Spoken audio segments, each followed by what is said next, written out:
Hey guys! In today's video, I'm going to show you 5 last-minute gift ideas everyone can make in about 5 minutes as a Christmas or birthday gift. This video is also a collab with my friend Holly from Holly of All Trades. On her channel, she's going to show you another 5 last-minute gift ideas you can easily recreate for someone's birthday or for Christmas. I will have the link in the description box down below and at the end of the video so you can check it out after watching this tutorial. Also, thank you so much to Squarespace for sponsoring today's video and for supporting this channel. Whether you need a domain, website, or an online store, Squarespace makes it possible. Let's start with the first gift. The first idea is to create a reusable weekly or monthly calendar. All you need is a picture frame and these paint chips you can get in craft stores for free. But you can also use post-its or other colorful paper you have. Remove the backside of your picture frame and the picture template. Now we can use this template to measure out the paper we are going to use. I wanted to create 6 columns for my calendar because I wanted to make a weekly to-do list like that, and on Sundays I'm not really productive. Decide on the colors and the arrangement you like and cut anything to size if necessary. And what you want to do now is glue the paint chips onto the picture frame template one by one. The great thing about these paint chips is that they are already divided into sections, so you can put all the to-dos inside. Or if you want to create a monthly calendar, you can use each section for each day. Once you're done, cut off any excess paper and now we can place this paper back into the frame. And this is how it looks now. Now you can either use it as a weekly calendar and write the date on top using a whiteboard pen, or you can use it as a monthly calendar by adding the date in each square. And if the next week or month arrive, you can simply erase the pen. That's why be careful and don't accidentally use a permanent marker. Really easy to make and you can customize it however you like. For the next idea, you don't even need 5 minutes because it's so quick to make. The second idea is to create customized pinboard pins. For this DIY, you will need any type of decoration. Here I'm going to use butterfly magnets, but you can also use fake flowers, buttons, beads, anything you have at home.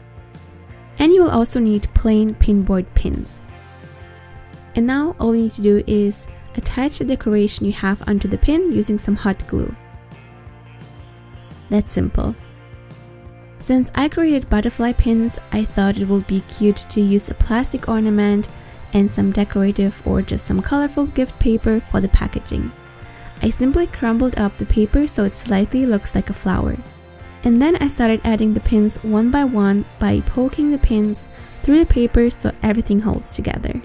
Then I closed the ornament and turned it around so I could add the rest of the pins without anything falling out. And then I just close the ornament again and you get cute pinboard pins in a cute package. The third idea is to create these beautiful blooming paper flowers with a cute message, affirmation, or anything else you might have in mind. Begin by drawing small circles using a compass or by tracing an object that is round. And if you want to make it super accurate, you can also draw another circle around it using the width of the circle you created. Now all you need to do is draw different petals all around the circles. They don't have to look perfect. If you want to save time, you can also draw one flower first and then fold the paper a few times and then cut out the shape. This way you can create several flowers at once. And now you can color the flowers the way you want it. I used plain colored pencils and colored everything.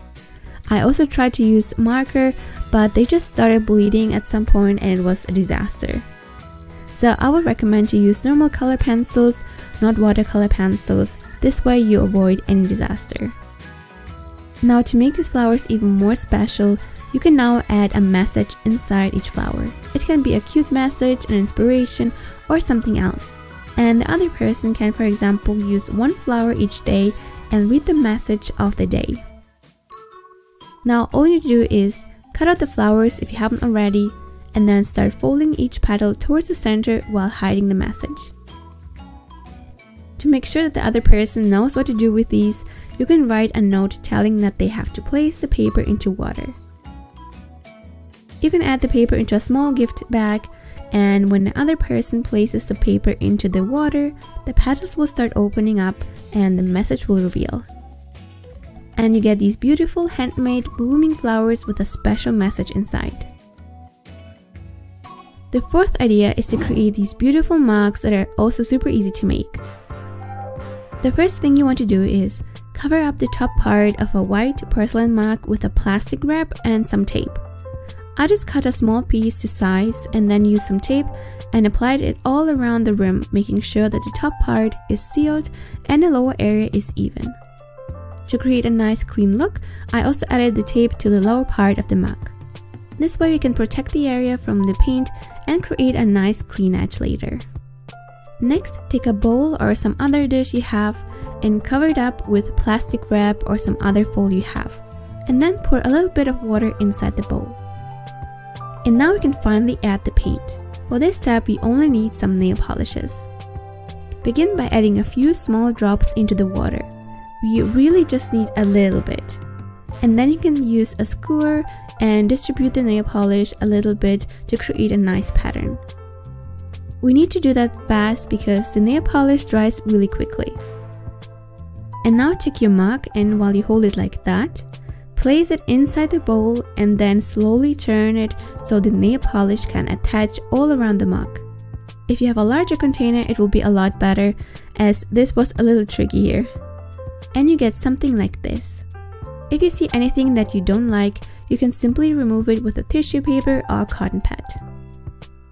And if there's any area that you find too empty, you can add a little bit more nail polish into the water again, move it around to create a nice pattern, and dip the mug inside the bowl with the empty area you want to fix. And you're done? I did the same with another mug and used different colors. The important thing here is that you don't use too much nail polish, or otherwise it's going to be too messy. But even if you don't like it, you can simply remove everything using nail polish remover. So don't worry. And now you can carefully remove the tape and let everything completely dry.